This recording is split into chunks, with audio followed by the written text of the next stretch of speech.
सारे मुराद ठीक हो सो। मां रमज़ान का 7वां रोज़ा ने तबवार ने जनाब वो फ्रूट मंडी खलोते हैं तो फ्रूटा का रेट पता करें के चल रहा है। पूछने बाबा जी अज 48 दाना किन्ने का बिक रहा? 750 का दरमियाना दाना में 48 जी। अगर सेब किन्ने का बिक रहा? 3000 रुपए का सेब ने। अगर भाई रानी को माल्टा पूछना भाई किन्ने का माल्टा ने? लापसी 650 रुपये का जी। शकरी लापसी सुहाने को 450 450 रुपए का जी। सस्ता 60 दाना लापसी 400 रुपए का। चारे नरम दाना ने 10।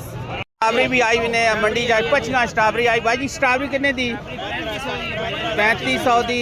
6 किलो वजन है 6 किलो वजन पे दसे ने जी। स्ट्रॉबेरी भी आ गई तो सेब ईरानी किन्ने दा ने? 3500 रुपए दा ने। 9 खाली पंजी अला 2400 खाली 2400 नगवे कोजा खाली 24 गाने खाली पंजी अला 2400 ओए नगवे कोए 2400 रोकड़ी का चलो 2400 चलो 24 रोकड़ी। अमरूद कहीं लाए बने जी अमरूद लगा जी 2200 रुपए का 10 किलो वजन और ब्रांड माल 22